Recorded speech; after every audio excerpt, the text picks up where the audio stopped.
Deus deu a ele inteligência.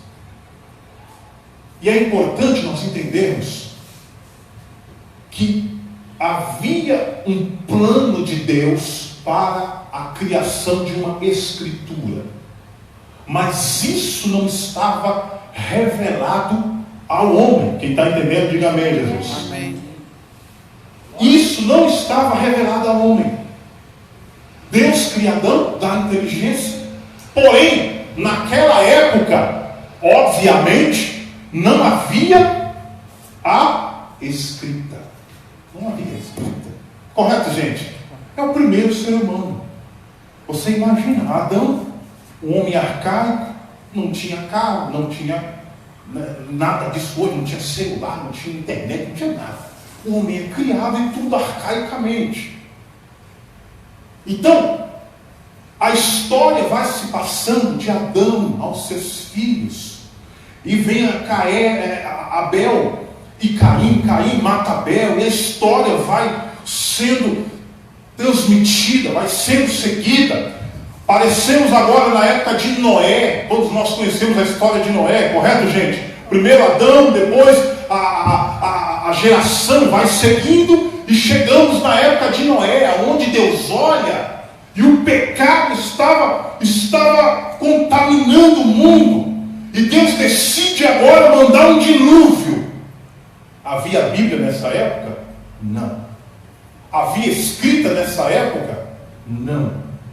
E como eles souberam, como Moisés, o primeiro escritor da Bíblia, o primeiro homem que escreveu a Bíblia, que escreveu Gênesis, como ele escreve a respeito daquilo aonde ele não estava? Alguém tem alguma suposição sobre isso? Márcio? Lani? Tiago? Escute bem.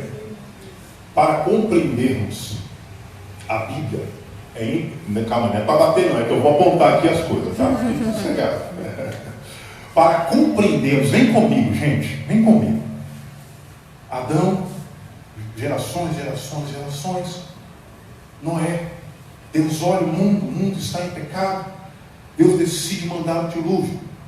Para compreendermos a Bíblia, é necessário uma regrinha, que toda ela, como diz em Timóteo, toda esta Bíblia, toda, é inspirada por Deus. Diga comigo, inspirada. Inspirada. Não, olha só, diga inspirada. Inspirada por Deus. Por Deus. Quem escreveu, e nós vamos devagar, a Bíblia foram homens. Correto? Homens escreveram a Bíblia. Mas homens estes, como diz em Timóteo, inspirados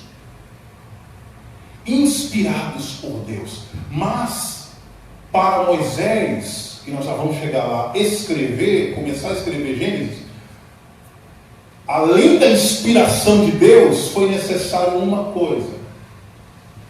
Como não havia a escrita, e nós já vamos falar sobre o pictograma, calma, vamos devagar. Como não havia a escrita, Tiago, então eles tinham uma tradição. A primeira formulação da Bíblia foi através da tradição oral. Diga comigo, tradição oral. Ok, não tinha escrita, então a responsabilidade dos pais passar para os filhos a história. Ok? Vocês estão entendendo, gente?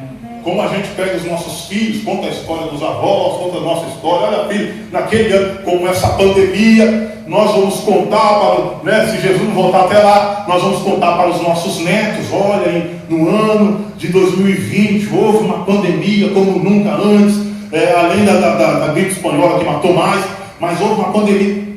Tradição oral. Aí nós podemos dizer, mas pastor, como que pode confiar numa tradição oral se hoje é conhecido o telefone sem fio, né? Conta uma história aqui, você vai contar uma história aqui para o Tiago, aí essa história vai ser passada para o Marco, vai de alguma maneira se deturpar ao longo do caminho, quando chegar aqui a história é totalmente diferente. É assim ou não é? Gente, participei assim, não é? É.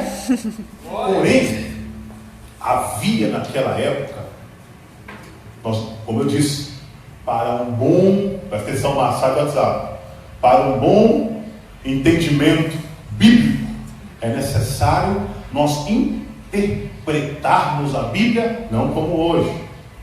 Se transporte para imaginar aquela época. Havia um respeito nas tradições orais. Não era como hoje. Havia um respeito, até porque não havia escrita, que nós vamos falar já já. Então, a história ser passada tinha que ser uma história fiel, exatamente como aconteceu. Então, o primeiro processo, eu tenho que ir devagarzinho obedecendo aqui os pontos. O primeiro processo da formação, meu Deus, segura esse tempo, da formação da Bíblia é a tradição oral. Passar as histórias de pai para filho. Primeiro Adão, e não imagine que foi um pulo para lá, não. Gerações. Pai contou, foi assim, Adão, primeiro homem, mas Caim matou Abel, foi acontecendo, e no dilúvio, olha, morreu todo mundo, isso, um pai de cada casal de animal entrou na arca, e vai sendo passado. E além da tradição oral, havia Timóteo. O que diz em Timóteo? Toda a Bíblia é inspirada por Deus.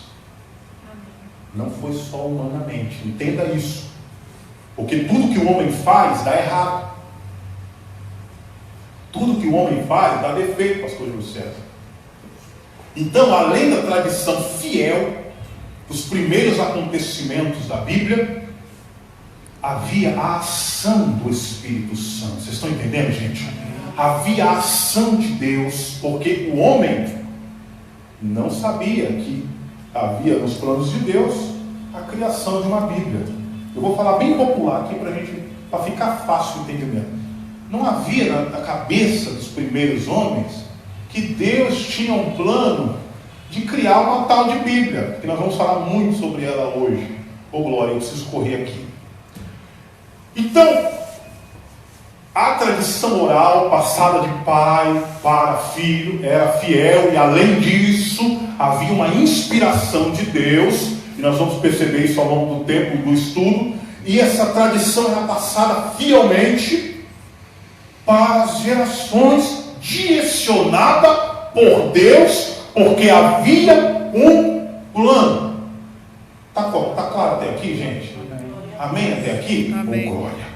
Então vai se passando o tempo. Imagina na sua cabeça aí Adão, Noé, dilúvio, passa gerações, Cã e Jafé, que é os filhos de Noé, até nós chegarmos um pouco antes, segundo a história, bem um pouco antes de Abraão ali, na Mesopotâmia, começou eles começaram a desenvolver os que nós chamamos de pictogramas. O que é isso? Vocês já viram aqueles documentários, né? Os homens da caverna escrevendo em pedra, ok, gente? Só que a primeira não iniciou como escrita, iniciou, presta atenção aqui, iniciou como imagens. Imagina você sendo alguém que não conhece, você não escreve, não conhece, não sabe nada. De repente vem, porque Deus criou o homem como uma inteligência, você começa a ver as coisas e querer expressar. Além da tradição oral, você quer expressar de alguma maneira escrita. O pessoal está acompanhando aí? Uhum. Escrita. Então, segundo a história, pensa em muitos anos depois, um pouco antes de Abraão, tá? Os homens começaram a expressar os seus sentimentos, o que eles viam, as suas vontades nas pedras. Tinha papel naquela época? Gente, tinha papel naquela época? Não! É claro que não! Você transporta para compreender. Tinha papiro naquela época? Não. Tinha pergaminho naquela época? Não. O que tinha? Madeira, pedra. Sim. E foi achado, tá vendo? Eu até tentei colocar um pouquinho nas pedras os desenhos. Amém, Márcio? Fica aqui, né? Fica aqui, eu vou ficar aqui a pé. Então, tinha os desenhos, tá? Tinha os desenhos chamados pictogramas, que eram as expressões através de imagens.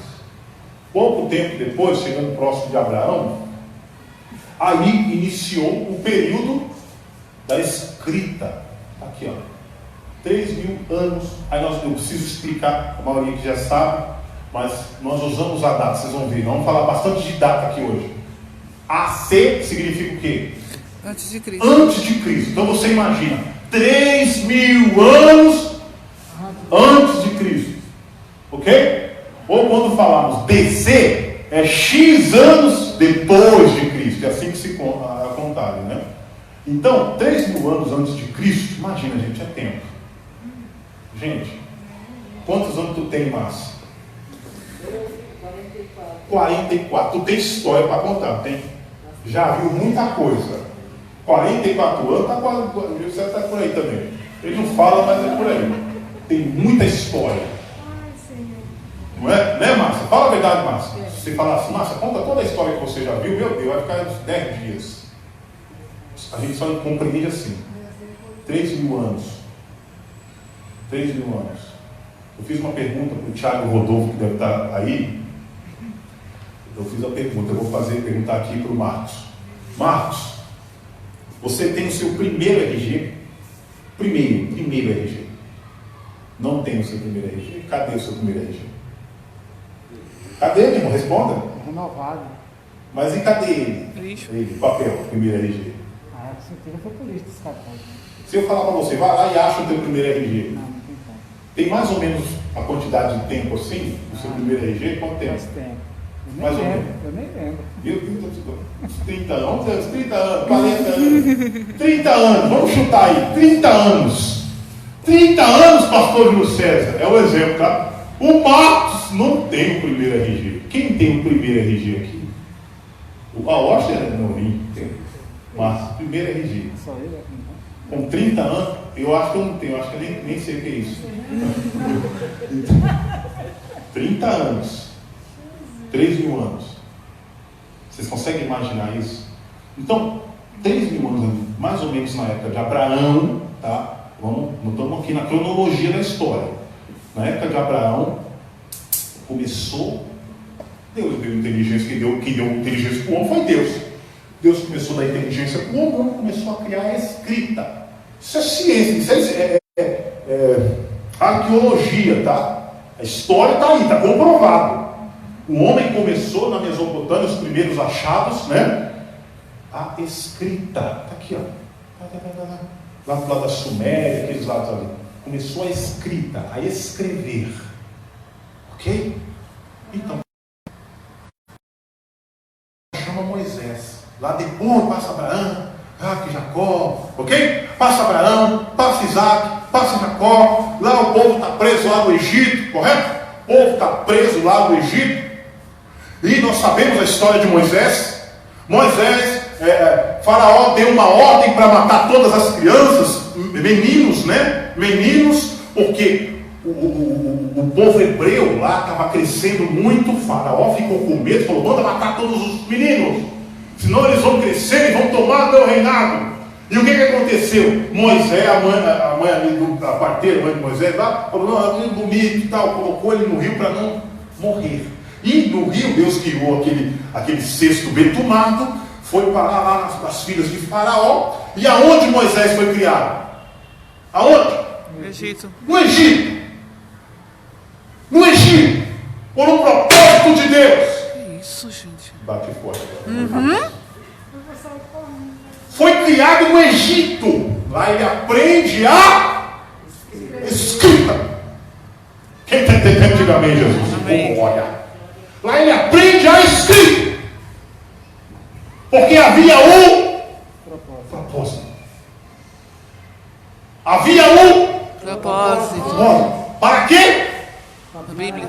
Para a criação da Bíblia. Nós vamos falar que o nome ainda não era este, mas nós vamos devagar.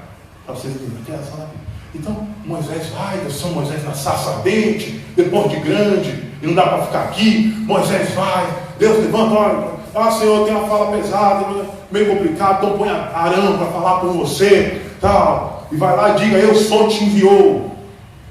Entenda, o povo sai do Egito e começa, o povo hebreu tomar forma, o povo judeu tomar forma. E como diz em Timóteo, que toda a Bíblia é Inspirada. inspirada. Toda a Bíblia é Inspirada. inspirada por Deus. Inspirada.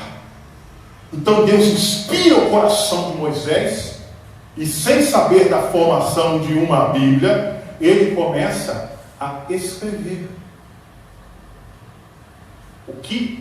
Qual é a primeira formação da Bíblia? Fala. Forma oral, tradição oral.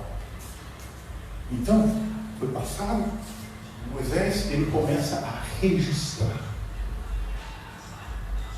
Só que a escrita naquela época, eu trouxe muito papel aqui, eu estou toda atrapalhada. A escrita naquela época era muito arcaica. Não tinha canetinha bonitinha igual tá aí, não, Tiago. Não tinha um computador, não esquece isso. Era madeira ou pedra.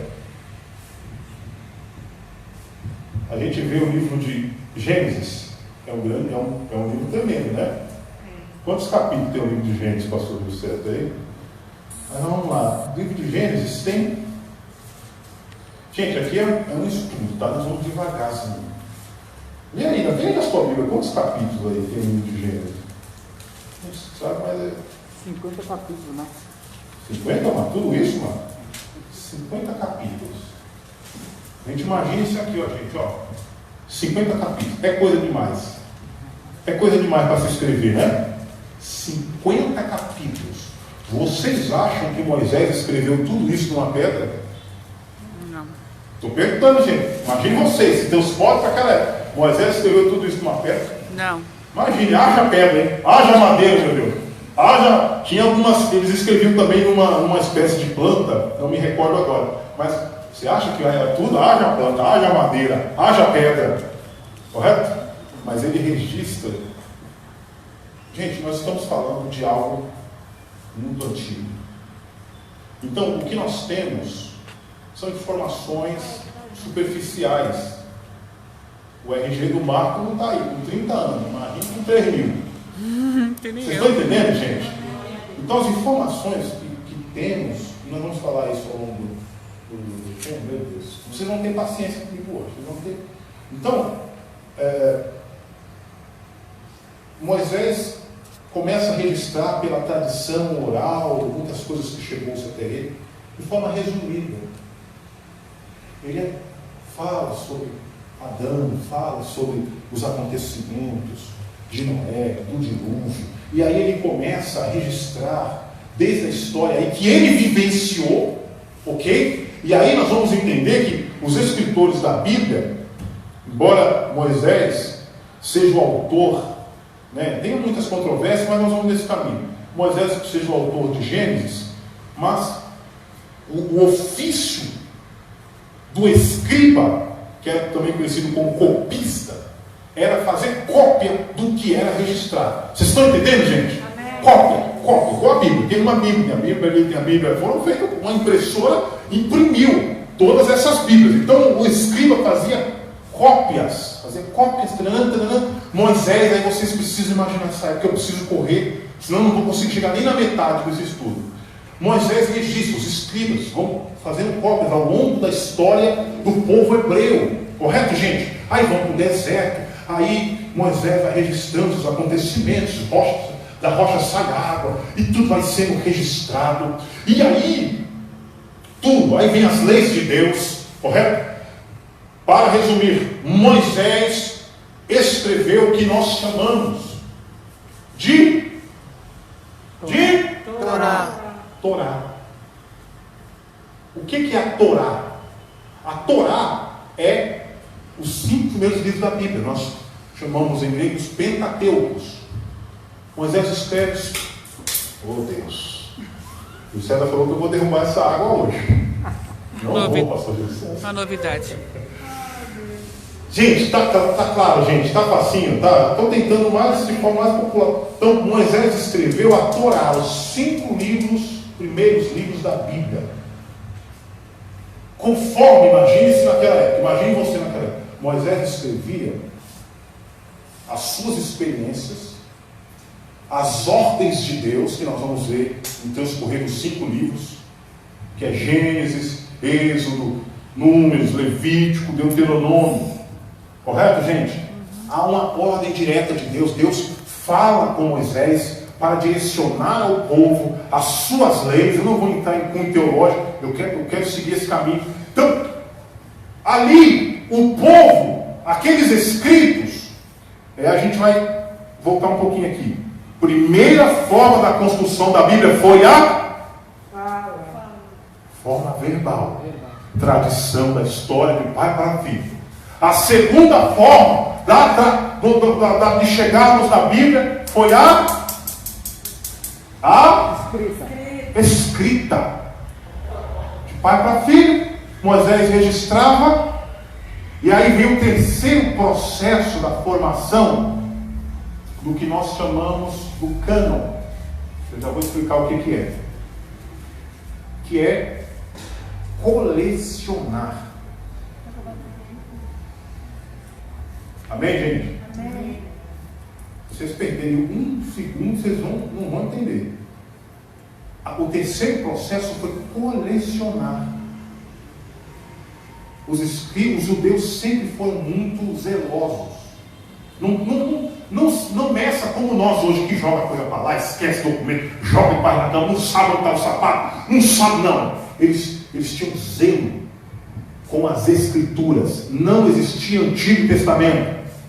Ok? Não era mencionada essa palavra, até porque não tinha o Novo. Correto? Então, quando, mais na frente, não vou citar agora, senão vai embolar o meio de campo. Então, Moisés registrava, os escribas copiavam, e a Torá estava sendo formada sem a pretensão, até então, imaginamos assim, de uma Bíblia, mas por trás disso, como diz em Timóteo, havia uma inspiração de Deus e a direção do Espírito Santo. Amém, gente? Amém. Então, o terceiro processo, colecionar. Colecionar, Márcia. Eita, colecionar. Eles começaram a guardar. Eles começavam a guardar o que Moisés registrava. Correto, gente? Alguém direcionado por Deus falava, isso é muito importante. É a história do nosso povo. Então guardava o que nós chamamos, mais na frente, de originais. O que foi o camarada que escreveu. Não foi cópia. Guardavam. Aí Moisés morre, vem Josué. Correto? Moisés morre, aí Deus levanta Josué, e você vai imaginando essa história. Deixa eu seguir aqui meu cronograma.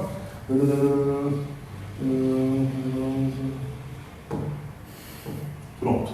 Então, imagina a história de Israel. Aí Josué vai, assume e libera o povo para entrar na terra prometida, e tudo isso registrado.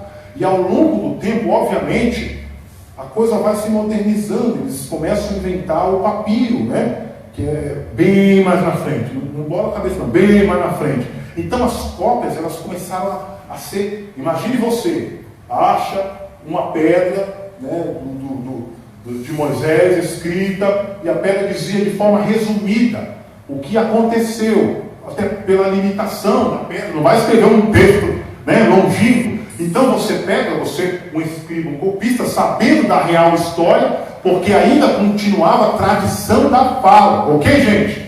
Além da escrita, era muito importante a forma verbal da história se manter viva. Então você tendo uma condição melhor hoje, eles começavam a completar. Ok, gente? Com muito cuidado, com muito zelo, de forma fiel. Moisés escreveu, Adão estava no jardim do Éden, estava eles começaram a completar para se formar a Torá, né, no posterior. Então, todo o Antigo Testamento, que não existia essa palavra, quando se mencionavam bem mais na frente sobre o que nós chamamos de Antigo Testamento, eles chamavam de as Escrituras. Ok, gente? É só raciocinar. Não havia Novo Testamento porque Jesus não veio, não tinha aparecido ainda. E como é antigo se não tem um novo, então era se chamado de as Escrituras. Ok? Então vamos seguir. Então a história foi seguindo, né? E não é que guardava e ficava lá esquecido, não. Isso, na história da comunidade dos judeus ali, o povo, a Torá, a palavra de Deus, os escritos, já eram considerados palavra de Deus no meio do povo. Antes mesmo da formação da Bíblia. Correto, gente? Vocês estão entendendo? Deus mandava uma lei, Moisés escrevia, os escribas iam lá, colecionavam. Isso já tinha autoridade no meio do povo, mesmo sem ser oficializado. Ok? Já tinha autoridade Gênesis, já tinha autoridade Números, já tinha autoridade Levítico, já tinha autoridade Deuteronômio, já tinha autoridade Josué, Juízes. E aí a gente vai seguindo o Antigo Testamento. Nós sabemos que a Bíblia não está em ordem cronológica correta, mas não dá para tratar essa questão agora. Então todos os livros do Antigo Testamento, toda a história de Israel que vocês vão ver que Israel estava bem com Deus, depois ia adorar deuses estranhos, Deus permitia que os inimigos vinham e destruíam Israel. Toda essa história ao longo de muitos anos foram registrados.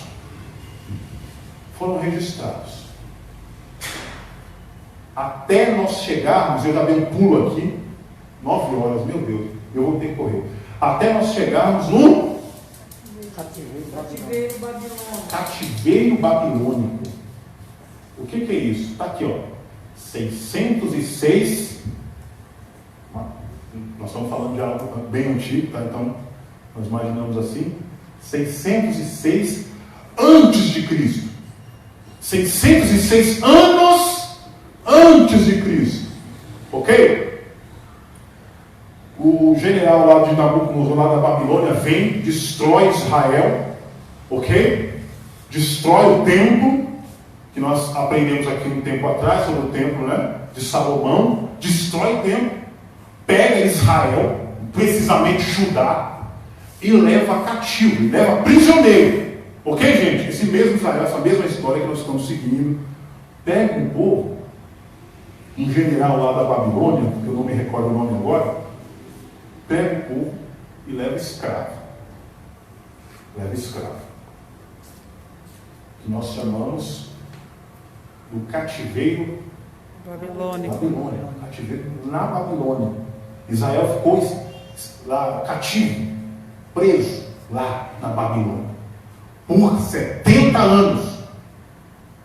Por 70 anos. Alguém tem 70 anos aqui? Não. Acho que ninguém está vendo também tem 70 anos. Mas você já imagina, só calcular a sua vida, imaginar quantos anos Israel não ficou cativo lá na Babilônia. 70 anos de exílio. O exílio da Babilônia. Imagine você ser tirado da sua casa, da sua terra, levado na marra para outro lugar e ficar lá 70 anos. 70 anos acontece muita coisa. Muita coisa acontece em 70 anos. E nesse período de 70 anos, na Babilônia, oh meu Deus, agora eu baguncei os papéis aqui, oh Senhor, nesse período de 70 anos na Babilônia, muitas coisas acontecem, principalmente os escritos, porque não se escreveram. Jeremias, profeta Jeremias, aí no livro Jeremias, é dessa época aqui, ó. Jeremias, Esdras nasce nessa época, lá dentro, no cativo. Neemias, pastor Júlio César, nesta época. Então, só que 9 horas, meu Deus. Isaías, vocês aguentam até as 10, gente? Vocês vão ficar chateados se eu for até as 10? Meu Deus, vai dando glória a Deus. Vou tentar terminar. Então, o que acontece? Isaías profetizou, mais ou menos uns 100 anos antes disso aqui acontecer, ele profetizou. Por quê? Porque Israel, esse mesmo Israel que viveu a presença de Deus, que tinha os seus escritos guardados, que viveu a presença do Senhor, começou a entrar na idolatria. Começou a prostituir-se com outros ídolos. Então Deus mandou vários profetas, várias profecias para que o povo voltasse, para que o povo despertasse, para que o povo largasse o erro, largasse a idolatria, largasse a profanação e voltasse às Escrituras, porque nessa época isso aqui já era a palavra de Deus. O que é isso aqui? A Torá, os 5 primeiros livros da Bíblia, já era a palavra de Deus, só que ainda não estava formada a Bíblia. Vamos chegar lá. Isso aqui era a palavra de Deus. Tá fácil, gente? Tá fácil para entender, gente? Então vamos lá. Isso aqui já era a palavra de Deus para o povo. Então o povo se entregou à idolatria de outros deuses. Então Deus mandou Isaías, volte, profetizou que esse momento, olha, se não virá um cativo, vocês serão cativos, vocês serão levados aprisionados. Então eles chegam, destrói tudo, é uma carnificina e leva o povo escravo por 70 anos e acontece muita coisa. E tudo foi profetizado. E o impressionante, oh meu Deus, será que eu vou achar aqui? E o impressionante é que muitos anos antes, mesmo sem conhecer, Isaías, ele profetiza, oh meu Deus do céu. Bem, não vou conseguir achar agora, porque não me lembro. Mas Isaías profetizou sobre Ciro, vocês já ouviram? Esse que voa dentro de ti, profetizou sobre Ciro. Ciro, quem era Ciro? Ciro não era cristão, não existia cristão na época. Ciro não servia a Deus. Ciro servia a deuses. Era como gentil, não era judeu, não era hebreu, não era de Israel. Não servia a Deus. Servia a deuses. Mas Deus usou esse homem. Deus usou esse homem e ele, determinou, mais ou menos em 536, ali 70 anos depois, está entendendo, gente? Se levanta esse homem lá da Pérsia e diz assim que ele fez um edito, ele escreveu isso para que a Babilônia libertasse Israel, ok? Para que Babilônia libertasse Israel, para que Babilônia deixasse Israel ir. E além disso, um homem que não era judeu, ele escreveu para que os povos ao longo do caminho que Israel ia voltar para Jerusalém, do cativo, para que ninguém obstruísse o caminho de Israel, ninguém parasse Israel, nenhum outro povo fosse colocar novamente cativo. Ele colocou um edito e todos tinham que obedecer. Correto, gente? Então, o povo vem, a primeira libertação do povo aconteceu com um homem chamado Zorobabel. Não esquece dos nomes complicados.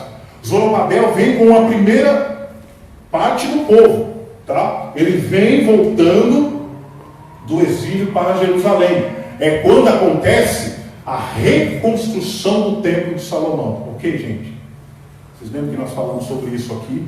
Ok? Lá foi destruído. Então, a reconstrução do templo aconteceu com este homem, Zorobabel, quando ele volta. Está gostando da daqui, né, Marco?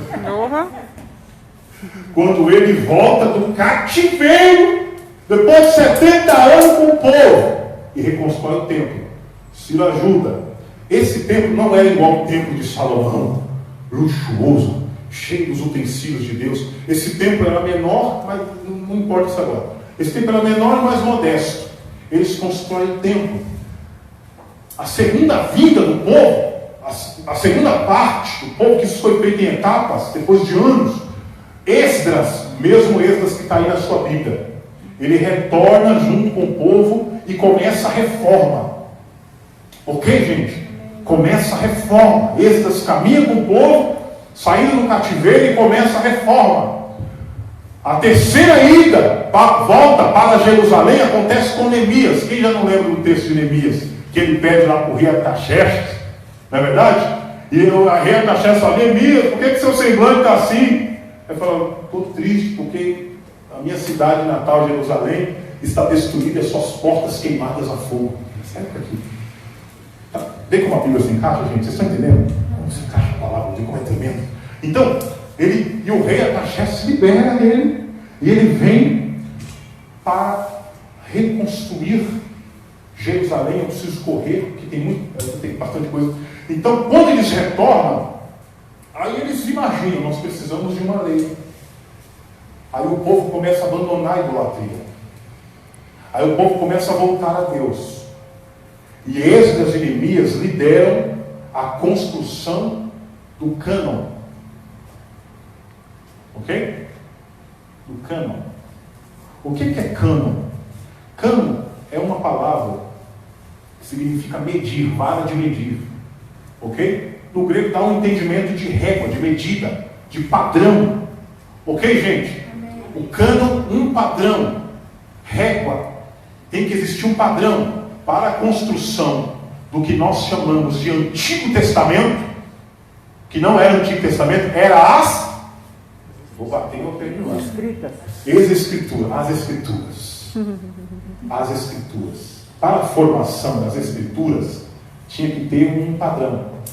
O cânon tinha que ter um padrão. E o padrão foi tirado da Torá, que já era a palavra de Deus. E imagina comigo, quando eles voltaram, a Torá foi autenticada em 400 anos antes de Cristo. Então havia muitos, além desses livros que nós temos aqui, Isaías, Jeremias, Ezequiel, Obadias, Oséias, e aí vai. Todos os livros, Jonas, e aí vai. Todos esses livros já eram, grande parte deles, eram palavra de Deus sobre o povo. Mas além disso, havia os livros apócrifos.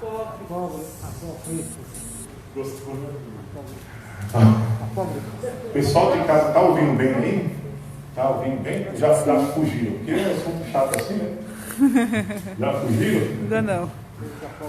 Livros apócrifos. O que é livro apócrifo? Livro apócrifo, eu já dei um estudo sobre isso aqui. Livro apócrifo a palavra apócrifo significa oculto, ao qual o seu tradutor, o seu autor que escreveu, o que acontecia muito nessa época? Além desses livros que nós temos, que nós chamamos do Antigo Testamento, muitos outros livros eram escritos também. Está entendendo, gente? Não é que é só esses livros, não. Muitos outros livros eram escritos também, vários outros. E esses livros, sem autenticidade, que mais na frente não entraram na Bíblia, nós chamamos de novo, apócrifos, que significa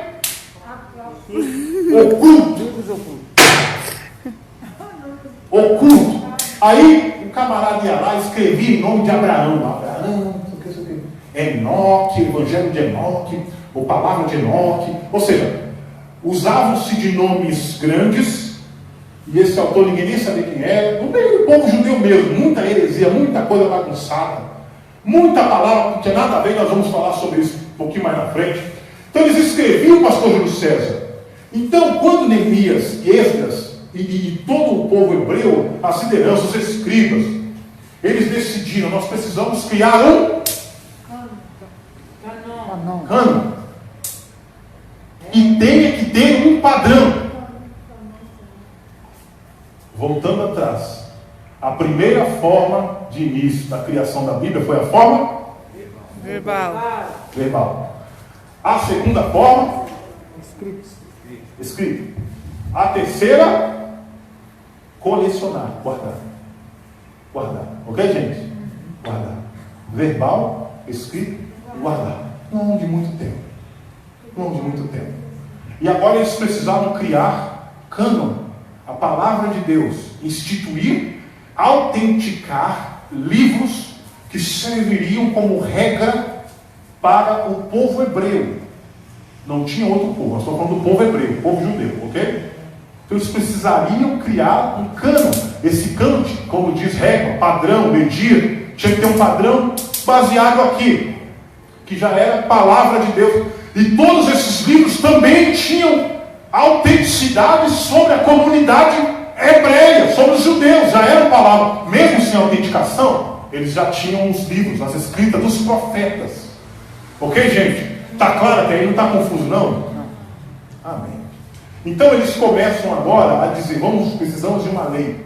Precisamos autenticar a palavra, o cânon, que será, eles chamam de Tanakh, né? A Bíblia hebreia. A Bíblia hebreia, Bíblia dos judeus. Precisava ser criada, mas não era bagunçada. Eles tiveram vários concílios, são reuniões para definir, não para escolher, porque os livros já eram palavra de Deus. Ok, gente? Como a gente... Estou frisando bem isso. Então eles só iriam autenticar aquilo que já era. E excluir livros apócrifos, que não tinham autoridade, que não eram inspirados por Deus, que eram escritas de homens, com muitas heresias, com muitas babaquices, né? Vou até chamar assim para vocês entenderem. Então, tinha muita coisa que tinha nada a ver. E estava lá no meio. Então eles precisariam, inspirados por Deus, e o Espírito de Deus direcionando as coisas, eles criaram. Meu Deus, já perdi até um. Eu estou aqui falando, mas eu perdi aqui. Estou aqui, deixa eu achar aqui, gente. Peraí, senão começa. Oh Deus. Pronto, está aqui. Os livros que foram escritos durante. Eu esqueci de falar. Os livros que foram escritos durante. Quantos anos durou? 70 anos. 70 anos. Vou pegar essa régua aqui. 70 anos. Os livros foram Jeremias, ok? Livro de Jeremias, profeta Jeremias. Quando você lê, você vai imaginar que foi nesse período aqui. Lamentações de Jeremias, Ezequiel, Daniel. Lembra que Daniel está lá na Babilônia, rejeita de comer os manjares? Esdras, Neemias, Esther, Ageu, Zacarias e Malaquias. Ok? Mais ou menos aí. Nós já vamos entrar em outro período aqui. Então, volta. Deixa eu me achar aqui. Então, vários concílios, várias reuniões para definir quais livros seriam para a formação do cânon, que é a Bíblia hebreia. E cadê? Só que alguns livros que tem aqui na Bíblia, que nós temos aqui hoje, alguns livros foram inicialmente, ele enfrentou uma resistência, amém, Lana? Amém? Enfrentou uma resistência para entrar na Bíblia. A gente tem que estar bem atento, porque senão perder um assunto aqui na perna do caminho.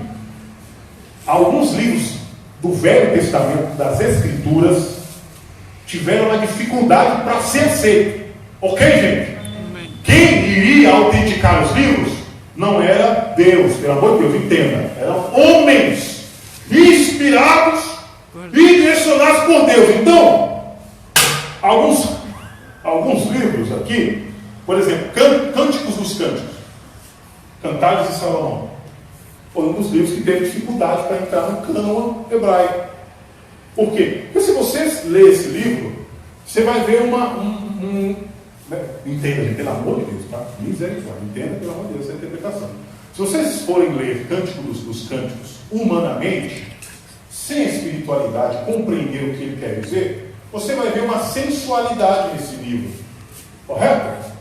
Falam de seios, de amor, de não sei o quê. Correto? Vocês já leram isso, gente? Vocês já leram isso no Cântico dos Cantares de Salomão? Então imagina isso naquela época, né? O que aconteceu? Pode seguir? Você tinha caído. Então, o que acontece? Imagina isso naquela época. Está entendendo? Não pensa, transmita a sua cabeça para aquela época. Judeus, antigos, arcaicos, um livro, né, com essas escritas, sem a primeira compreensão, ele dá um outro entendimento. Então ele sofreu uma resistência. Esther, o livro de Esther da Bíblia, que é uma história tão bonita, né? Tão bonita de se ler, sofreu uma dificuldade em entrar no cânon hebraico. Tá claro, gente? Por quê? Porque no livro de Esther vocês não irão encontrar a palavra Deus. Pode ver aí. Vocês não irão encontrar a palavra Deus. Somente uma história, obviamente tem um sentido, mas a palavra Deus não tem. Então, eles tiveram uma Eclesiastes, de achar um livro pessimista. Mas, como era o plano de Deus na formação do cânon, do Antigo Testamento, das Escrituras, Deus direcionou e foram aceitos. Tá? Foram aceitos para a formação das Escrituras. E aí, ok, gente? Se formou as Escrituras. Ok? Até aí, ok? O Antigo Testamento foi formado. Nós seguimos. E nós vamos entrar agora no período intertestamentário. Intertestamentário. Isso aí. O mais conhecido como interbíblico. Mas eu vou explicar isso. Não vai ficar confuso, não. Pega aí o último livro da Bíblia. Meu Deus, Malaquias. Vamos correr aqui para a gente. Meu Deus, eu não gosto de dar estudo assim, correndo, não acredito. Faz parte 1 e parte 2. Deixa eu explicar uma coisa enquanto vocês acham aí. Malaquias. Este estudo eu dividi em 2 partes. Ok, gente? Então, sábado que vem nós teremos a segunda parte da Bíblia aqui. Do estudo da Bíblia. Eu dividi ele em 2 partes, que é muita coisa. Achou aí o livro de Malaquias? Amém. Último capítulo de Malaquias. Último capítulo. Qual que é o último capítulo aí? 4. Depois de Malaquias tem o quê? Qual a próxima folha que tem? A próxima folha. Não, próxima folha. Qual que é? Novo Testamento. Tem nada, né? Tem nada. Tem só os índices. Tem nada aí. Por quê? Porque este período, presta atenção nisso aqui, olha para mim. Malaquias, ao primeiro evangelho de Mateus, é conhecido como período intertestamentário. O período interbíblico. Tem nada aí, né? Parece que foi um pulo. Não tem nada aqui, eu vou pular para cá. Não. Muita coisa aconteceu nesse período.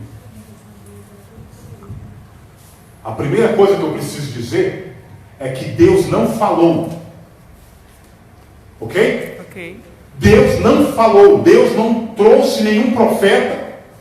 Deus não inspirou nenhum livro. É conhecido como período de silêncio. 400 anos. E a gente precisa entender. É muito tempo. Quando a gente lê Malaquias terminou, vai para o novo, acha que é só aquilo. Não, muita coisa aconteceu e eu quero falar um pouquinho sobre isso. Eu vou terminar, gente. Vou terminar no máximo 15 para 10. Eu prometo. Vou terminar. Mas eu preciso que você entenda isso. Vocês estão entendendo, gente? Tá fácil a compreensão? Então, de Malaquias, último livro do Antigo Testamento das Escrituras, para Mateus, são 400 anos. Jesus apareceu aqui? Não. Tinha o Novo Testamento que nós chamamos hoje? Não. Tinha somente as Escrituras, a Tanakh, Bíblia hebreia, o cânon hebraico. É a única palavra que tinha. Livros apócrifos que foram vários. Mas aí a gente começa a falar desse homem aqui, ó. Vou dar esse pulo aqui, ó. Alexandre o Grande. Correto? Até o período aqui, 357, aí começa o reinado do Felipe II. Vou ser bem popular para vocês entenderem. Esse camarada Felipe II aqui era um camarada que tinha uma vontade de conquistar. 357 antes de Cristo. Antes de Cristo. 357 anos antes de Cristo. Aparece Felipe, esquece isso aqui por enquanto. Felipe II. Aparece um camarada conquistador. Não sei de ser. Vira na Mesopotâmia. Os macedônios. Ele tinha vontade de conquistar o mundo. Bota na sua cabeça aí, um cara guerreiro, um líder, dizia: eu tenho o sonho de conquistar o mundo. Só que ele morre. Aí o filho, quem já ouviu falar de Alexandre o Grande aqui? Gente, o filho, com 20 anos agora, assume o reinado do exército, se torna alguém grande, tá? os macedônios, e ele segue com a sede 10 vezes maior do que seu pai. Está claro até aí? Ele diz: eu vou conquistar o mundo, não quero nem saber. Eu vou conquistar o mundo. Então Alexandre o Grande foi o maior conquistador ao lado de Júlio César. É sério, né? É sério. Quem estudou sobre Júlio César, meu Deus, Júlio César, Deus do céu. Então Alexandre o Grande, ele tem uma sede maior do que seu pai, o Felipe II. Felipe II, e ele diz assim: eu vou conquistar o mundo. Nós estamos no período intertestamentário. É isso então, aí. eu costumava falar isso, intertestamentário. Então ele disse: eu vou conquistar o mundo. Eu vou conquistar o mundo. Então ele começa a ir nos povos, a ganhar as batalhas, a vencer, a matar os líderes. Só que ele não queria destruir o povo que ele conquistava. Ele queria, guarde isso, helenização. Ele queria imputar, pastor Júlio César, a cultura grega, macedônica, porque quando eles fazem uma fusão ali, não dá para explicar isso, eles têm uma cultura, correto, gente? É igual no Brasil, a gente tem a cultura, Estados Unidos outra, África outra. Então, é como que eu fosse invadir a Argentina, aqui é o samba, né? A Argentina é o tango, não é isso? É eu chegar lá e falar: acabou o tango, agora vai ter só samba. É só para entender, tá? Vocês estão entendendo, né? Então Alexandre o Grande queria fazer a helenização, levar a sua cultura para os outros povos. Está claro até aí? Então ele conquista um povo aqui, coloca a sua cultura. Conquista outro aqui, coloca a sua. E ele vai conquistando quase que todo mundo. Índia, lá para aqueles lados ali, Palestina, aquele lado todo. Então ele conquista, e além de conquistar, guarda isso, ele leva a cultura greco-macedônica para os povos. Já saí daqui de novo, né? Senão me perco, meu Deus do céu. Pronto, está aqui, achei. Então ele leva a cultura, tá, para os povos, e os povos começam a receber aquela cultura, e a língua começa a ser. Imagine, qual é a língua oficial do mundo hoje? Qual que é a língua mais falada no mundo hoje? Inglês. Não, que Inglês. Inglês. Inglês. A língua mais falada no mundo hoje é o inglês, correto? Não é isso? É o inglês, é o mais falado. É só nos Estados Unidos, pastor? Não, no mundo todo. Aqui está cheio de palavras imputadas em inglês. Fast food, delivery. Você acaba não conseguindo fugir. É a helenização. Vocês estão entendendo, gente? Por que não colocou lá entrega? Não, tem que colocar delivery. Né? Helenização. É colocar o seu pensamento, as suas regras, a sua cultura em outros lugares. É o que Alexandre o Grande faz. Conquistador. Ele vai, eu preciso correr, ele vai, conquista os povos, coloca a sua ideologia, e o povo, o mundo, começa a falar grego, igual o inglês hoje, ok? Eles fizeram uma fusão, Grécia com Macedônia. Então ele helenizou os outros lugares, e o povo começou a falar grego. Só que o cânon era de que língua? O povo judeu, que língua? Hebraica. Correto? Está claro isso? O mundo começou a falar grego, e o antigo, as escrituras eram Hebraico. Não entendi mesmo. Então, Alexandre o Grande faz várias Alexandrias, e uma delas, a maior biblioteca do mundo. Maior biblioteca do mundo havia em Alexandria. O rei Ptolomeu II, esquece esses nomes, mas o rei Ptolomeu II quer agora falar: peraí, eu quero as escrituras aqui na minha biblioteca. Eu quero as escrituras. Isso é muito importante agora. Agora começa uma história importante, tá? Eu quero estas escrituras aqui na minha biblioteca. Mas a língua do mundo era Grega. grega. E a Bíblia é Não, era o que a palavra? Hebraico. Hebraico. Tá certo. Então, rei Ptolomeu II pede para Eleazar, que cuidava lá da biblioteca, lá, e disse assim: olha, eu quero que essa Bíblia hebraica, Tanakh, Cânon, o Antigo Testamento, as Escrituras, eu quero uma tradução em grego. Está claro isso? Sim. Entendeu até aí? Eu quero uma tradução na língua do mundo, para que o povo conheça. E eu quero aqui na minha biblioteca, a maior biblioteca do mundo. Então aí, guarda isso, isso é muito importante. O que está escrito aqui? Septuaginta. Septuaginta. O que é? Aí nós pulamos aqui, 250 antes de Cristo. Portanto, as datas para a gente entender: 250 anos antes de Cristo. Começou, aí esse rei convoca 70 sábios. Aí muitos dizem que isso não aconteceu, mas vamos seguir aqui. 70 sábios, 70 rabinos, 70 judeus. Ele convoca, leva para uma ilha chamada Faros, né? E lá eles dão uma ordem para eles, né?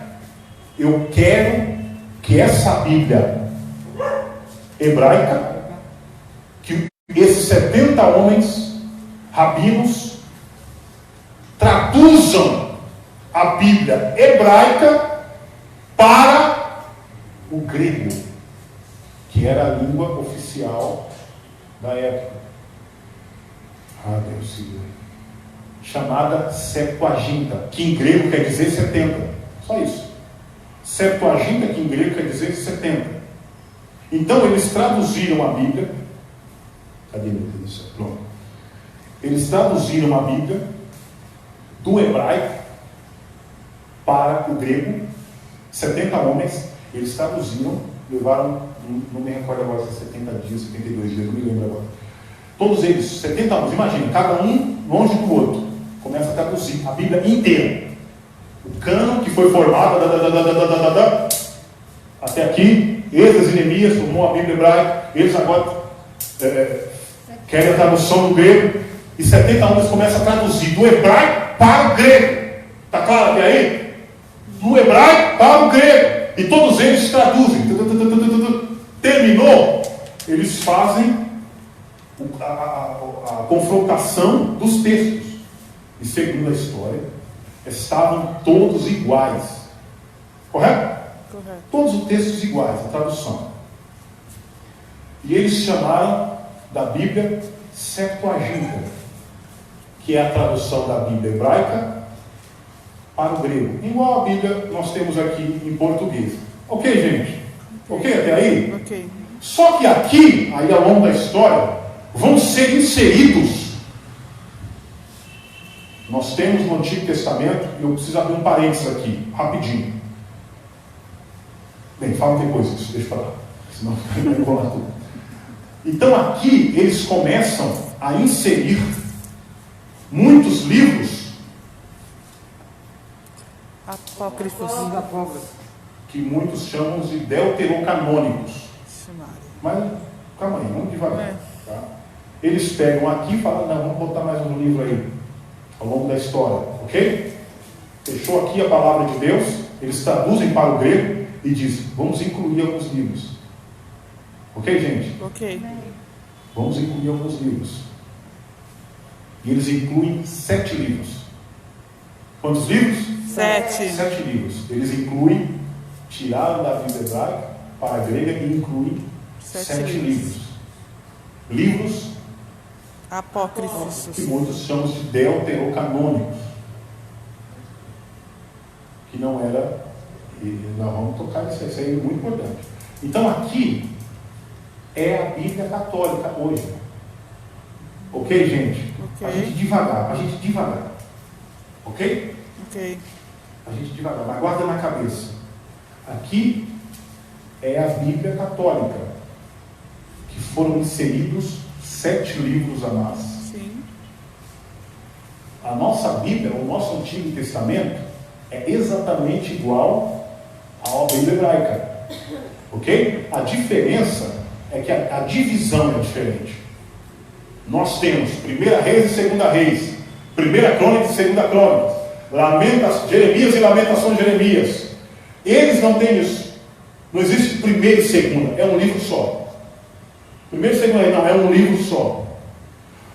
Nós temos os profetas, passando de Isaías, Jeremias e Ezequiel, nós temos lá Oséias, Daniel, Obadias, chamado 12 profetas menores. Não é porque são menores, é porque os livros são menores do que os maiores, ok?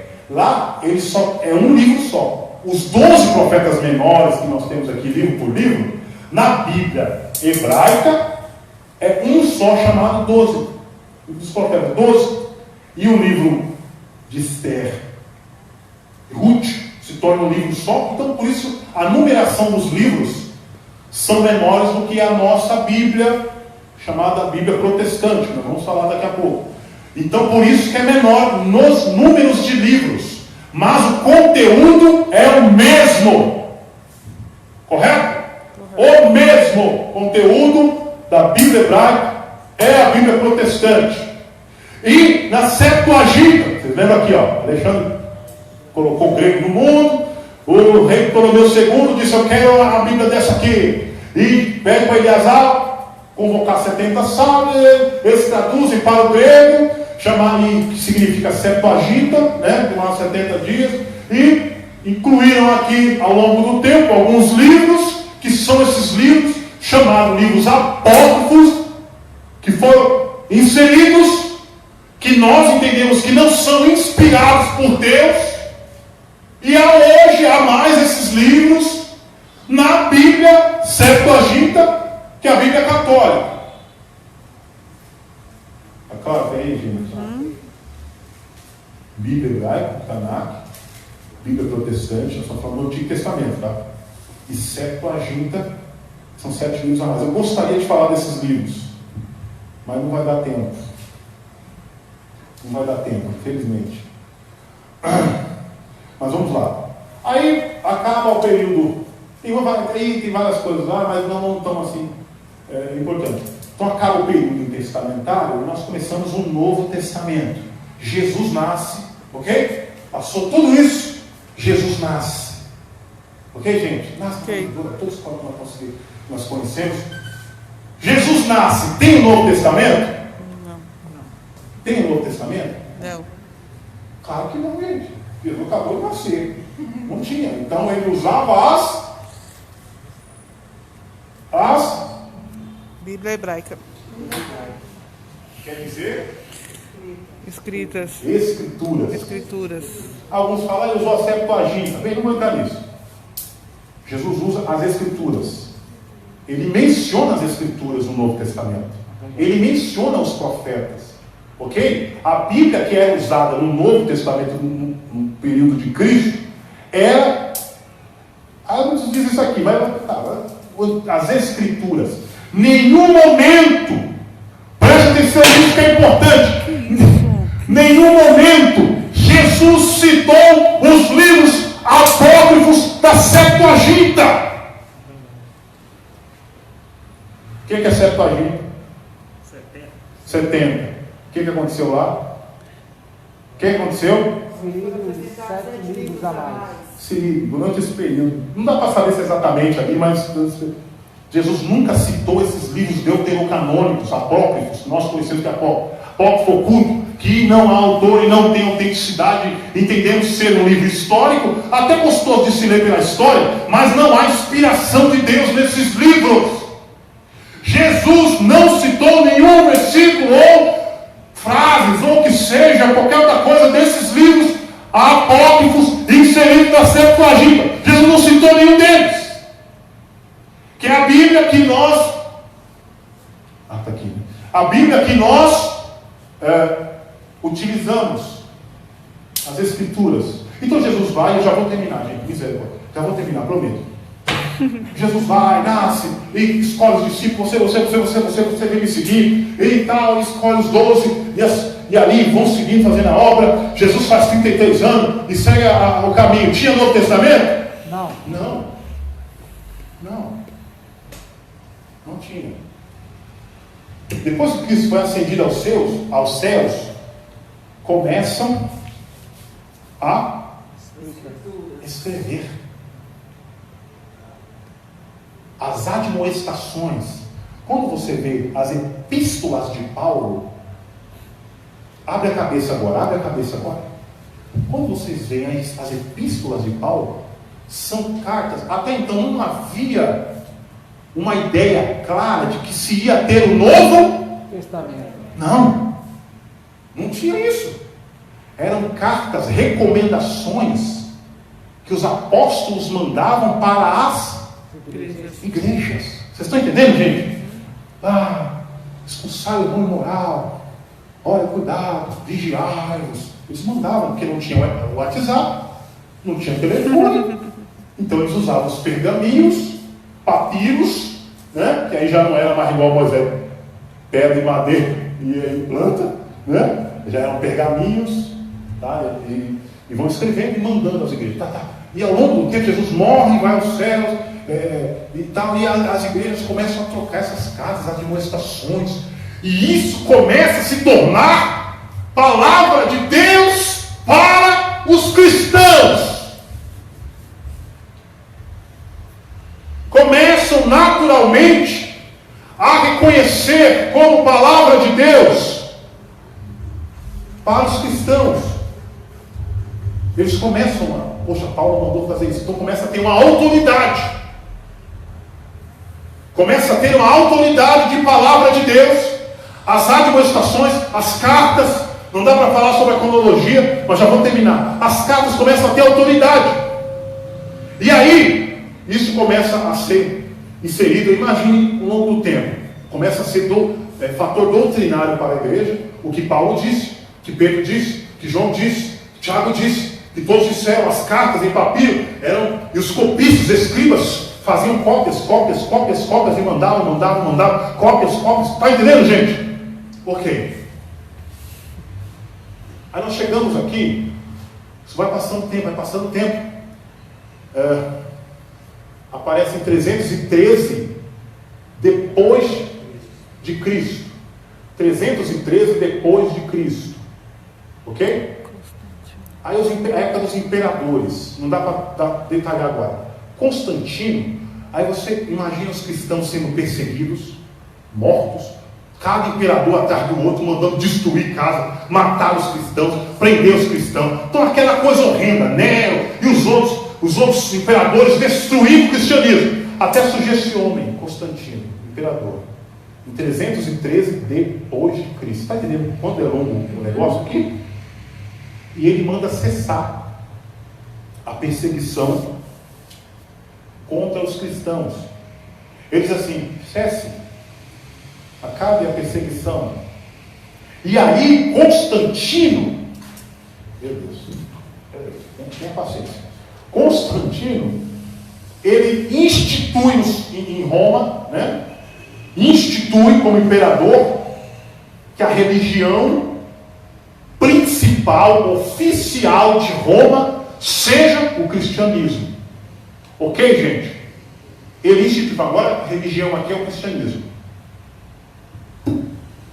Aí, pastor, como é que existe hoje igreja evangélica e igreja católica? Vocês já pararam para pensar isso? Vocês já pararam para pensar por que existe isso? Até aqui, pastor Júlio César, era uma igreja só. Bota a cabeça de vocês. Não existia duas, católica e protestante. Uma igreja somente era a igreja de Cristo. Somente essa igreja, não tinha mais outra. Evangélico não tem isso, era só cristãos. Aí Constantino decide manter o cristianismo como religião no império. Está claro aí, gente? Não dá para ser muito detalhista. Institui ser o cristianismo. Agora eu quero que aqui em Roma seja a religião principal, seja o cristianismo. Aí ele começou a favorecer os cidadãos, né? Aí ele diz que se converteu. Constantino diz que teve uma revelação de Deus, de direcionamento, mas não dá para falar isso. Então o povo começa, a igreja que era perseguida, a igreja que era difícil ser cristão, era complicado ser cristão, porque você sabia que ia morrer, então começou a se tornar um pouquinho fácil. Então todo mundo começou, não, agora eu sou cristão. Recebia favorecimentos do império por ser cristão, porque era a religião oficial, não, agora eu quero ser também. É igual hoje, né? Todo mundo é evangélico, eu já sou, né? Mas quando vai ver a vida não é como que se diz ser cristão. Então começou a ser popular isso. Começou a ser popular. E deixa eu seguir aqui no cronograma. Nós já estamos terminando, gente. E aí ele faz o concílio de Nicéia, tá? Eu não coloquei a data aqui, né? Que eu não me lembro agora. Concílio de Nicéia, aí vários bispos, vários líderes da igreja ali se reúnem. E alguns estudiosos dizem que aqui começou a igreja católica. O problema não é a igreja católica. Por isso que eu vai ser público, né? Porque você vai falar uma coisa dessa, é um problema. Mas o problema não é a igreja católica. O nome católica significa universal, e não tem etnia. Não é o problema esse nome, pastor José. Por isso que não vai ser público. O problema é igreja católica, apostólica, romana. Constantino colocou a mão.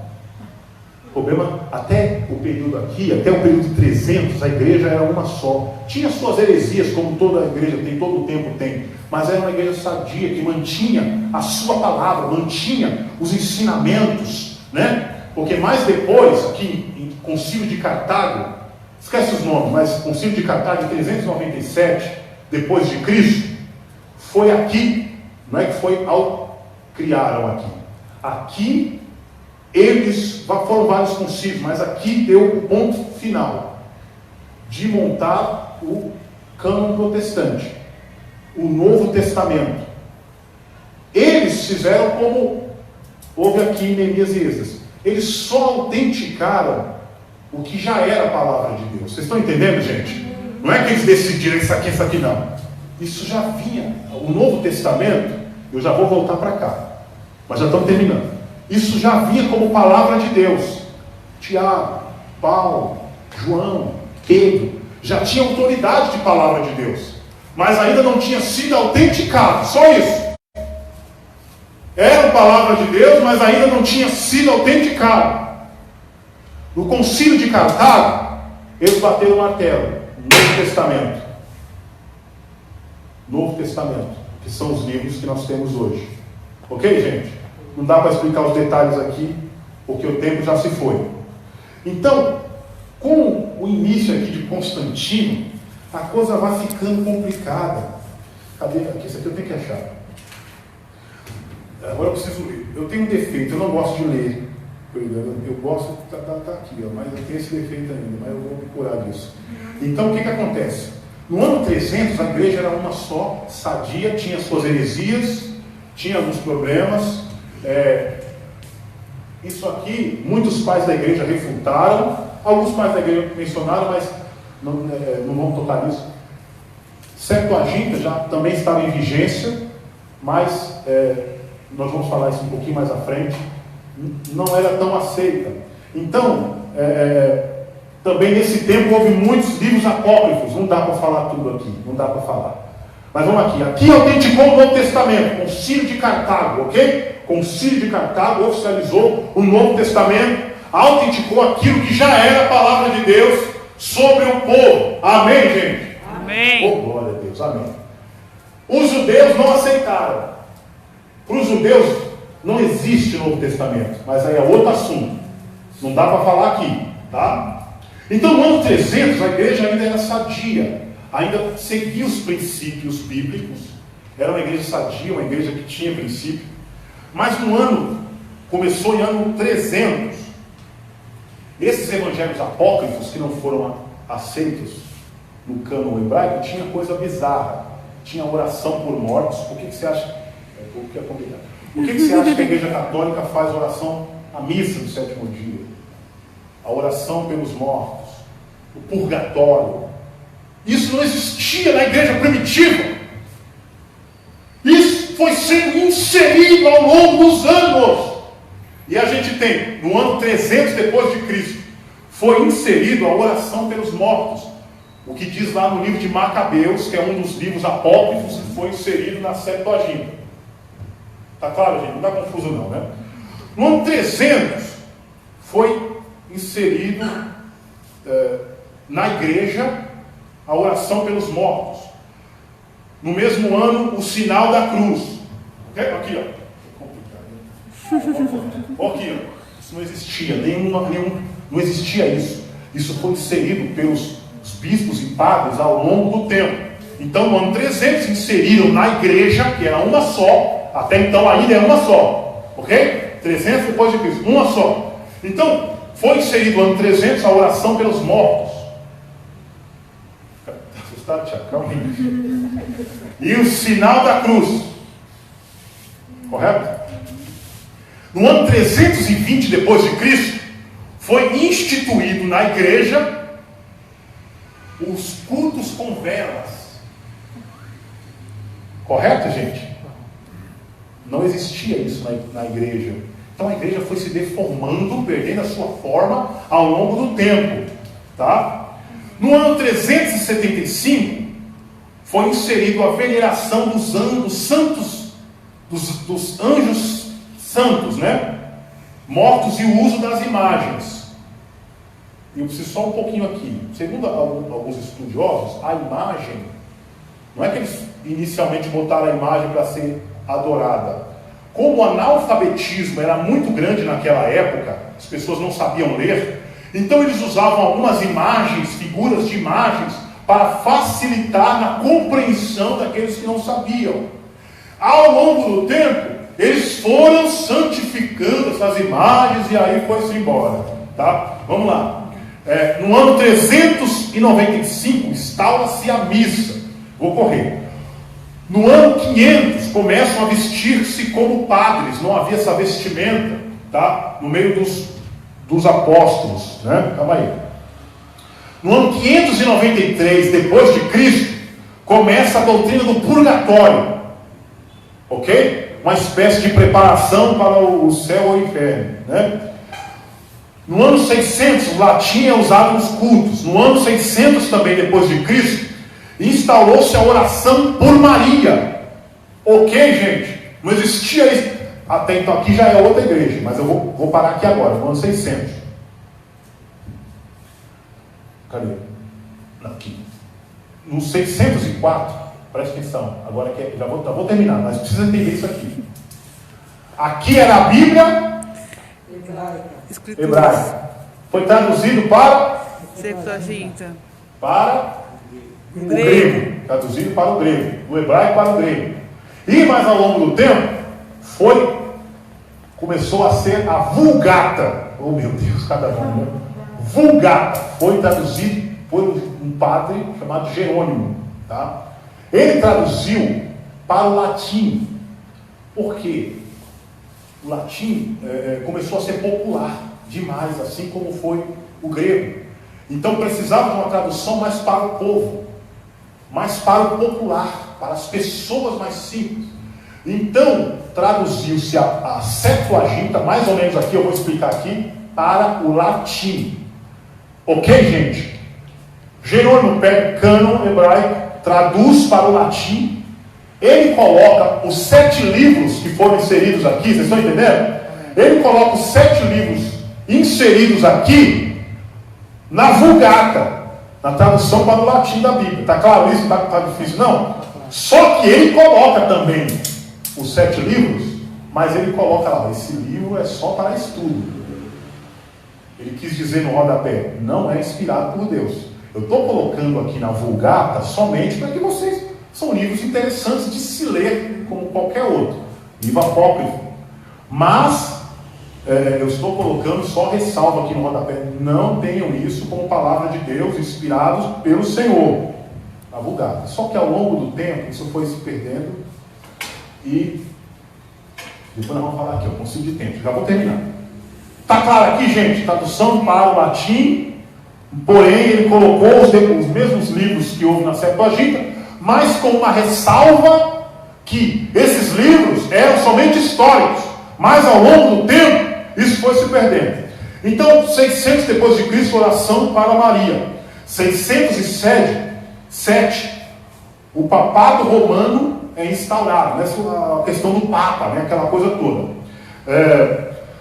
O ano 666 começa o culto, né, na questão da cruz, começam a endeusar aquela coisa toda.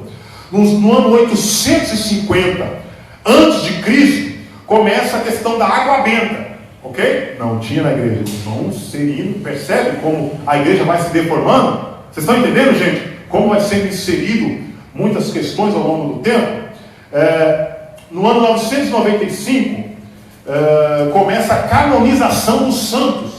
Aí começa aquela questão do camarada que morreu, se foi comprovado milagre, é santo. Ok? Então, ao longo do tempo, celibato do sacerdócio, em 1079 depois de Cristo, foi autorizado o celibato, ou seja, o padre não pode casar. 1090 depois de Cristo, o rosário terço, né? Foi inserido o terço, o Padre Nosso e a Ave Maria, foi inserido em 1090 depois de Cristo. 1184 depois de Cristo, a Inquisição. 1215, aí a Dena está aí, a Dena está falando sobre esse dia, isso aí. A Santa Ceia, que o pastor José César bem pregou aqui, nada mais é do que a memória do Cristo. Okay? Pão é memória do corpo de Cristo, o suco de uva é memória, não é que você está comendo a carne, você está entendendo, gente? É memória, estou, como Paulo diz, em memória de mim, Jesus, em memória de mim, come o pão e beba o vinho. Só que em 1215, pode perceber que na igreja católica não tem vinho, é só hóstia. Correto? Sim. E você não mastiga a hóstia. Porque ela derrete. A Dena está vendo aí, Dena? Então eles entendem que aquilo de alguma maneira tem substituição, né? Nome complicado. Por aí. A Dena sabe falar. Então, eles entendem que a hóstia, ela de alguma maneira, ela se torna, não materialmente, tá? Mas ela se torna de fato o corpo de Cristo. Ok? Ok, gente? E não é símbolo. Então, ao longo do tempo, eles entendem porque eles entendem o Papa como um sacerdote antigo que tem o poder de transformar ali o pão em corpo de fato, né? Foi instalado esse 1215. 1215 também a confissão de pecados. Correto? O padre defende que você tem que ir lá se confessar, porque ele que tem o poder de perdoar pecados. Correto? Isso foi inserido na igreja, isso não existia. Então aí você tem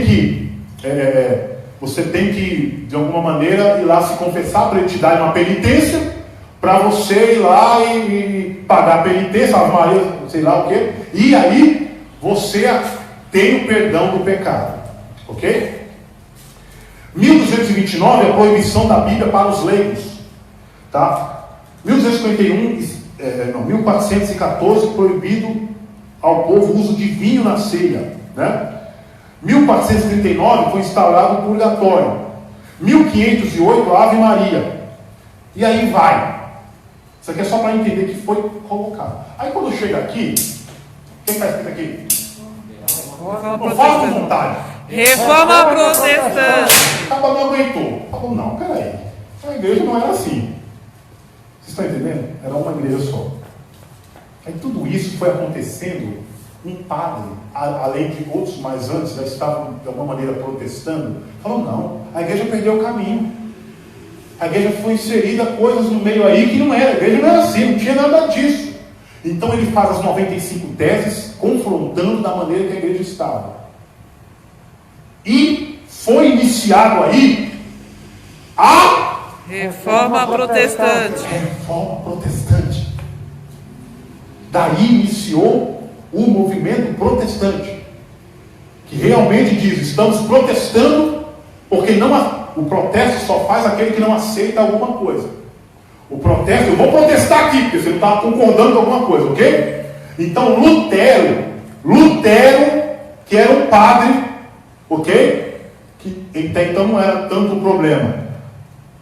Ele iniciou a reforma protestante. Ele diz: está errado, as indulgências, começaram a vender indulgência, ou seja, imagina naquela época, meu Deus, vai dar 10 horas, pronto, vou terminar agora. Então, terminar agora, prometo. Então, imagina naquela época, o povo chegava assim: olha, o padre está vendendo indulgência, você tem pecado? Paga aqui um donativo, uma oferta, assina aqui que seu pecado está perdoado. Então foram vendendo isso. Um padre que queria construir um templo, então fez isso, isso foi o estopim. Então Lutero criou a reforma protestante. Disse: não aceitaremos isso, não aceitaremos a mudança da igreja de Cristo, do corpo de Cristo. E saíram-se, foi excomungado, saiu da igreja católica, apostólica romana. Apostólica romana, cada esse cabo aqui começou ali desse concílio. Então, eles iniciaram uma reforma. Daí começou os cristãos protestantes. Quem é esse, pastor? Somos nós. Aleluia. Por que nós somos chamados de cristãos protestantes? Por causa disso aqui. Está claro isso? Vocês entenderam, gente? Somos protestantes. Por causa disso. Por causa da reforma de Lutero. Deixa eu achar aqui. Os reformadores, depois disso aqui, retiraram da Septuaginta os 7 livros. Eles retiraram. Eles entenderam que esses livros não são inspirados por Deus, porque incitam a missa, oração por mortos e etc. Por isso que a nossa Bíblia é diferente da Bíblia católica, é idêntica no Antigo Testamento com a Bíblia hebreia, mas os judeus não aceitam o Novo Testamento. Então por isso que a nossa Bíblia é chamada Bíblia protestante. Ok, gente? Ok até aí? Ok. Aí ele diz: por que essa palavra sola escritura? Ele diz: o que diz essa palavra? Eles gritaram: chega dessas indulgências, dessas coisas que vocês colocaram na igreja. Agora, sola escritura quer dizer somente as escrituras. Aleluia. Somente a palavra de Deus era o grito da reforma. Somente as escrituras, somente a palavra de Deus. Somente ela. A igreja católica dizia: nós somos o poder, nós mandamos na Bíblia, nós determinamos o que tem que ser. Nós entendemos que a Bíblia é que coordena a igreja, não é a igreja que coordena a Bíblia. Nós somos dirigidos não por igreja, nós somos dirigidos pela Bíblia. Por isso que Lutero diz: somente as escrituras. Só a escritura, somente as escrituras. E dali começou os cristãos protestantes. E cresceu, porque eles identificaram que estavam certos. Cresceu. Aí termino agora, no Concílio de Trento, 45 anos depois. Concílio de Trento, 1545. Que concílio é esse? É um concílio de revolta contra a reforma. Os cristãos católicos, apostólicos romanos, fizeram esse concílio para falar mal da reforma protestante, condenar o pensamento protestante e autenticaram os livros apócrifos aqui. Ok, gente? Os livros apócrifos que foram inseridos aqui foram autenticados aqui no Concílio de Trento. E depois daí é outra história. Gente, termina aqui o meu estudo, 10 horas da noite. Peço perdão mesmo, mas espero que tenha sido proveitoso. Espero, isso aqui foi um cunho histórico, não deu para atentar em alguns detalhes. Na semana que vem eu continuo esse estudo. Nós vamos falar, eu pensei em dar em um só, mas eu sabia que não ia dar tempo. Então nós vamos falar sobre a ciência e a Bíblia, como o mundo vê a Bíblia e como a Bíblia é. Então não perca o estudo da semana que vem. Vai ser algo tremendo. Quero agradecer a todos que estiveram conosco até agora. Sobrou alguém aí? Sobrou. Sobrou. Quero agradecer a todos que participaram. Em nome do Senhor Jesus, agradecer os que vieram. O Washington gravou uma parte, né, Washington? Depois a gente vai. Quem? Acabou. Miséria. Então, depois ele vai colocar lá no canal para os irmãos que não conseguiram vir, tá? Que Deus abençoe a todos. Espero que tenha sido proveitoso para o entendimento da igreja. Vamos orar para a gente ir embora em nome de Jesus. Ai, minha coluna. Amado Deus e eterno Pai, nós agradecemos o Senhor. Muito obrigado por esse momento, por esse estudo. Muito obrigado por esse aprendizado. Espírito Santo, fale mais aos nossos corações. Nos instrua conforme a Tua palavra. Nos instrua conforme a verdade do Evangelho. Esteja conosco, nos direcione debaixo da Tua palavra e leve cada um em paz até os seus lares. É o que nós te pedimos em nome do Senhor Jesus Cristo, em nome de Jesus. Amém. Deus abençoe a todos.